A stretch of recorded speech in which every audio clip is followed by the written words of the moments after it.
ये एक बार मुझे लगता है हमें 15-1 मिनट और इंतजार कर लेना चाहिए, फिर ये थोड़ा नंबर स्टेबलाइज हो जाए। ये 9 बजे के बाद थोड़ा सा उस पे क्लैरिटी थोड़ा मजबूत होगा, क्योंकि अभी फ्लक्चुएट ज्यादा हो रहा है, बहुत तेजी के साथ और बहुत जल्दी हो रहा है, फ्रीक्वेंट हो रहा है। खैर इसमें मैं एक चीज और, क्योंकि कई ऐसी हॉट सीट्स हैं, देखिए अजीत सिंह मेहता वो पीछे चल रहे हैं, सचिन पायलट के सामने है, ये पूर्व विधायक रह चुके हैं। अच्छा, इस बार एक अविनाश जी, सचिन पायलट के ऊपर बड़ी जिम्मेदारी है। पूर्वी राजस्थान क्लीन स्वीप किया था लास्ट टाइम 2018 में, लेकिन 2023 में वो परिस्थितियां क्या बदल गई हैं? जो चेहरा था 2018 में उस वक्त सचिन पायलट का, क्या वो बदल गया है?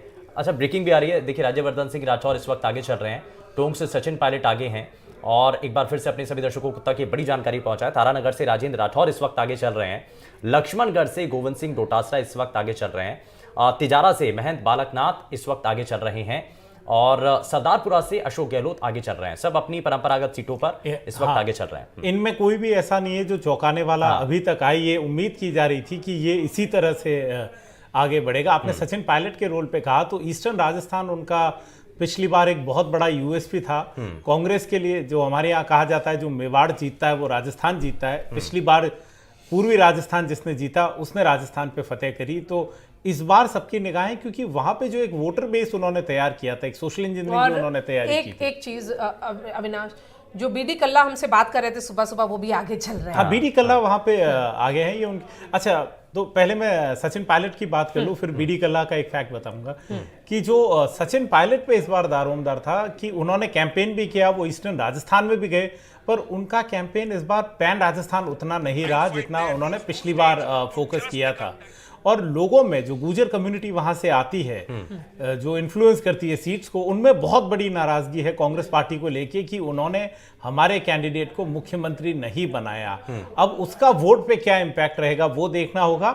और पिछली बार सचिन पायलट ने एक और करिश्माई काम किया था कि गुर्जर और मीणा जो आर्क राइवल्स है, इनको इस तरह से उन्होंने बांधा कि उन्होंने साथ वोट किया पहली बार। तो ईस्टर्न राजस्थान में हमारे यहाँ गुर्जर मीणा राइवलरी बहुत स्ट्रांग रहती है। वहीं अगर हम वेस्टर्न राजस्थान में जाए तो जाट राजपूत की जो फाइट रहती है, तो ये सचिन पायलट का बड़ा अच्छा फैक्ट भी था कि पिछली बार क्योंकि बीजेपी ने भी अपने गुर्जर कैंडिडेट उतारे, एक भी नहीं जीत पाया। एक भी नहीं जीत पाया। और कांग्रेस ने अपने गुर्जर कैंडिडेट जो उतारे उनमें से मेरे ख्याल से 2 नहीं जीते, बाकी सब जीत के आए थे। और एक बात और, आपने बीडी कल्ला की बात की, वो आगे हैं। उनकी जो सीट है इस चुनाव में, उनका ओपोनेंट नया है, जेठानंद व्यास वहां से लड़ रहे हैं। अन्यथा वो और उनके बहनोई, इन 2 में ही मुकाबला रहता था। गोपाल जोशी जिनकी अब डेथ हो गई है, तो ये सीट कोई भी जीतता था, ये जाति बीडी कल्ला के घर में ही थी। या तो वो जीतते थे या उनके बहनोई गोपाल जोशी भारतीय जनता पार्टी से जीतते थे। तो ये बिल्कुल फैमिली सीट थी। इस बार ये देखते हैं कि क्या ये फिर से बीडी कल्ला की फैमिली में रहती है या कोई और इस पे दावेदारी अपनी करता है। और पोस्टल बैलेट की गिनती अब हुई खत्म, यही अभी ग्राउंड जीरो से इंफॉर्मेशन आ रहा है। 8:30 बज चुका है। बिल्कुल। सो अब पोस्टल बैलेट्स की गिनती खत्म हो चुकी है, अब ईवीएम की गिनती शुरू होने वाली है। और अभी इवन स्टीवन से भाजपा 23, कांग्रेस 23, लेकिन कांग्रेस 2018 के कंपैरिजन में 4 सीट कम है, भाजपा 2018 के कंपैरिजन में 8 सीट ज्यादा है। लेकिन पोस्टल बैलेट में भी भाजपा को कोई बहुत बड़ा या बहुत लंबा लीड नहीं मिला है, जो यूजुअली देखने को मिलता है। और ना ही नुकसान हुआ है। ना ही नुकसान हुआ है। वो जो ओपीएस वाला नुकसान पे नजर डाल रहे थे, उससे अभी तक नुकसान नहीं है। और अगर हम देखें तो 8 सीटों का इजाफा ही हुआ है। तो ये इजाफा किस तरफ घूमता है, ये पूरे दिन में महत्वपूर्ण रहेगा।